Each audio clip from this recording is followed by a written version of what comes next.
Last 1 minute and 28 seconds na naman po nalalabing oras para sa fourth quarter ng labang ito ng Gilas Pilipinas at New Zealand.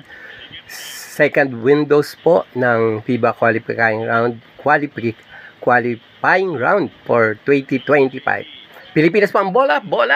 Pinapasok po ni Justin pero meron pong tawag 88.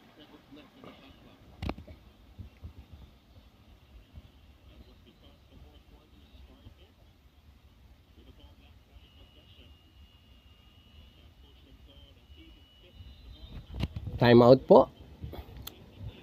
88-84. Lamang po ang Pilipinas ng 4 points sa 1 minute and 12 seconds. Makapigil hininga po ang labang ito ng Gilas Pilipinas at ng New Zealand. Second windows po ito sa FIBA qualifying round for FIBA 2025. Update ko po kayo sa kanilang bracket po. Parehas po ang Pilipinas at New Zealand na 2 wins apiece without any losses. Samantalang ang Hong Kong at ang isa pang ka-bracket nila, I think Australia or Indonesia, wala pa rin pong panalo. 2 losses both po ng dalawang team na ka-bracket nila.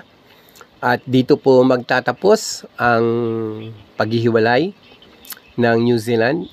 Somebody will move up and somebody will go down. Ang mananalo po ngayon ay 3 wins ang makukuwang, samantalang ang matatalo ay 2 wins but 1 loss. At yung dalawa pong bansa, ang Hong Kong at Indonesia, ay parehas pong 0-2. So, tingnan po natin. Pilipinas po ang may bola. 84. Tumira po! Yes! Newzam! 3 points by Newzam! 91-84. Last 1 minute. Grabe po itong tirang to. Ayan po, tingnan natin uli ang replay. Tumira po si Newzam and Newzam got it. Thank you, Newzam. Thank you, Newzam. Ang ganda po ng tira ni Newzam. Ayun po, tingnan natin ang replay. Yes! Pasok na pasok po. It's an Ozam by Newzam. Sorry po. Dito po sa last 1 minute and 5 seconds, lamang na po ang Pilipinas ng ilang puntos. 7 points na po. 91-84. Kapit Pilipinas, wag bibitaw.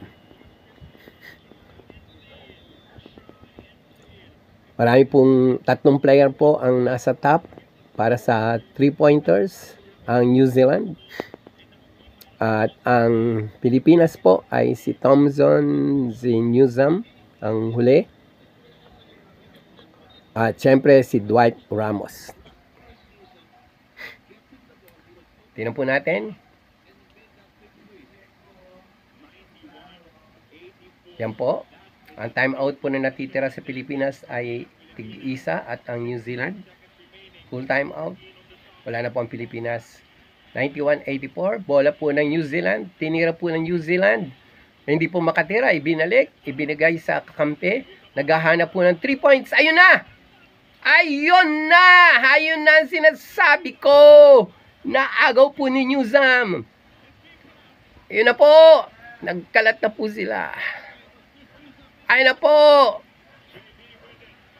Last 45 seconds. Kapit Pilipinas. Binigay kay Newzam. Bumanat si Newzam. Hindi po pumasok. Pero ayun. Ay, grabe po. Di bale, 7 points ang kalamangan. New Zealander tumira sa 3 points. Wala. Pero nag-follow up po sila. Kaya 86-91. Ayan po, binigay na kay Kai. Binigay po sa ating guard. Ibinababa. Yes, bumaba na po. Pero na-foul. 91-86. Buhay ang Pilipinas sa gabi nito. Yes, yes, yes, yes! First time po nating mananalo since 2015. Ang huling panalo po natin laban sa New Zealand ay 2015 pa po. At yung panalo po ng Pilipinas ay nagpapaalala sa maraming free to shot ni Romeo, Terence Romeo, na hindi pumapasok. Pero last ilang seconds na lamang po nung mapaul siya, pumasok yung last 2 shot niya. Kaya nanalo po ang Pilipinas. That was September 2015. Ang huling panalo pa po ng Pilipinas laban sa New Zealand since 2015. 8 years na po. Tingnan po natin si Justin. 91-86. Tumira po ng 3 points. Oh my goodness. Imagine niyo po yun. 89. Last 2 points po. 11 seconds po na foul ang Pilipinas. Oh my goodness. You cannot give them any chance sapagkat ang magagaling po ang 3-pointers ng New Zealand. Ayun po, sa isang iglap. Sa isang iglap po, 2 puntos na lamang po ang lamang na Pilipinas. 89-91. Take 2 po ng Pilipinas. Free throw shot ng Pilipinas. 91-89. Justin. Yes! One assurance basket, Justin. One assurance basket, please. One assurance basket. Yan na po, 92-89. Last 11 seconds po. Woo!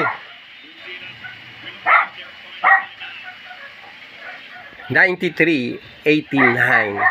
11.1 seconds. Nag-time out po. Inubos na po ng New Zealand ang kanilang time out. 93-89. Sure win na po ito. Sure win na po ito. 4 points po ang lamang ng Pilipinas. 93-89. Deny the ball ang strategy po. But no foul. Deny the ball. No foul. Ang New Zealand po ay mayroong 3 3-pointers. Si Webster, si Wanovich, at saka si Wartsbards. Ang hirap po ng mga apelyido nila. Samantala ang Pilipinas naman po ay si Dwight Ramos, Scotty Thompson, and Newsom. 93-89 na po sa last 11.1 seconds. Nag-timeout po ang New Zealand. Binigay na po ni New Zealand ang kanilang huling timeout. Tignan po natin ang mangyayari.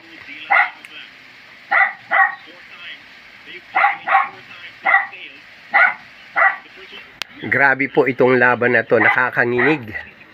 Nakakanginig po na lamang. Ng laman, I mean. Lamang po ang Pilipinas. 93-89. 4 points po ang lamang ng Pilipinas. Oh, kapit Pilipinas. 11.1 seconds. Tandaan nyo po, huling nanalo ang Pilipinas 2015 sa pamagitan po ng last dying seconds na yun, tumira po ang New Zealand. Di para shoot. Ayan, tira po natin. 89. Yun. Ayan na po. Ayan na po. Ayan na po. It's a win by the Philippines. Congratulations. Congratulations, Team Pilipinas, Gilas Pilipinas. Sa wakas, nanalo din po ang Pilipinas after 8 years. Last pong panalo natin ay 2015, September 2015. Sa pamagitan po ng free throw ni Terence Romeo. Imagine po yung laban na yun, wala pa hong na-shoot na 5 free throws na hindi na-shoot ni Romeo. Pero for the dying second, na-shoot po niya yung last 2 free throws niya. 93-89 po. Pilipinas, congratulations. We did it. We did it. Oh, thank you, Coach Team Con. Ano po? Napaka-exciting po ng laban. 93-89. 4 points po ang lamang ng Pilipinas laban sa New Zealand. At sa Sunday po, November 24, lalabanan naman po ng Pilipinas ang Hong Kong. I think it's a sure win na po. Bakit po? Kasi ang momentum po ay nasa Gilas, Pilipinas na. Congratulations, Team Pilipinas.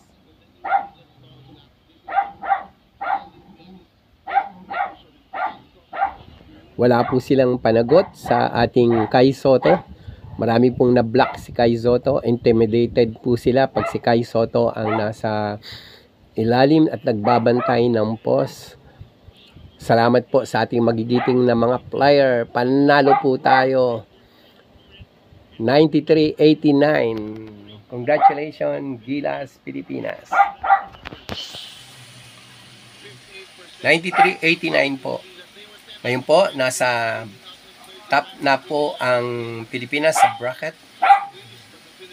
3 wins against ang New Zealand po, second sa bracket.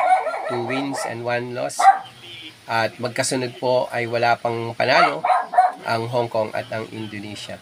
At sa linggo po, November 24, kakalabanin natin ang Indonesia. Congratulations, Junmar! Congratulations, Team Gilas Pilipinas, for winning our game against New Zealand. Inuulit ko po, September 2015 pa ang huling panalo natin sa New Zealand. At taon-taon po hindi tayo nananalo sa New Zealand. It is the first time after 8 long years drought ay sa wakas nanalo din po tayo sa New Zealand. 93-89. Congratulations, Team Philippines.